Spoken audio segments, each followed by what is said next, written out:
أعوذ بالله من الشيطان الرجيم بسم الله الرحمن الرحيم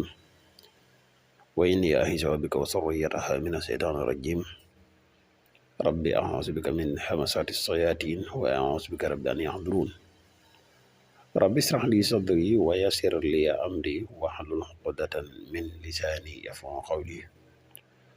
واجعل كلامي راشدا ومرشدا وفكرتي نوير وقلبي أرشدا mbokk yi ni bàyyi xel fun mën a nekk ci àdduna bi moo xam ñu nekk ci réew mi wala ñu nekk bitim réew tey bàyyi xel seen bu am solo bi ñu ngi leen di waxte asalaamaaleykum wa rahmatullahi taala wa barakaatu. mbokk yi tey dañu fas yéene dikk ak yéen ci benn secret boo xam ne secret noob la waaye nag muy saara alquran wu tedd muy wassamsi di secret boo xam ne mbokk yi noob bu efficace ngi nii noob gënu kaa gaaw ku yàlla dimbale ba nga xam ne noob rek nga bëgg jàppal ci bii téléphone ko nii ñu koy waxee incha allah di nga am bala ñuy gën a sori ci secret bi dañ lay wax yow mi gan ci pass bi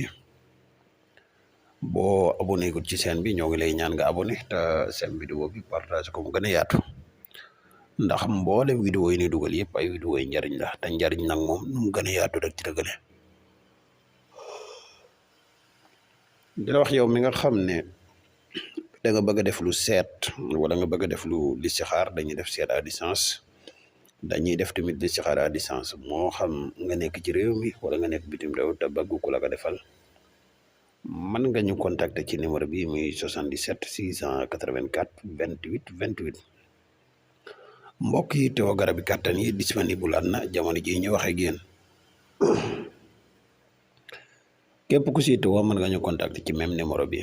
ñu fàttali leen tuuti rek ci njëriñ yi nga xam ne garab gii di Mouss-Xam làmboo na ko mbokk yi garab gii di Mouss-Xam dafay yokk kattan bu baax a baax a baax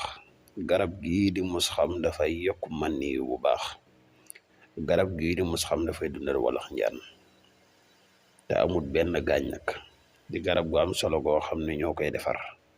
képp ku si teewoo mën nga ñu contacter ci numéro bii muy 77 684 28 28 kon mbokk yi ñu dikk ak yéen ci secret bi nga xam ne moom lañ leen fas yéene baaxatey mu secret nopp waaye nag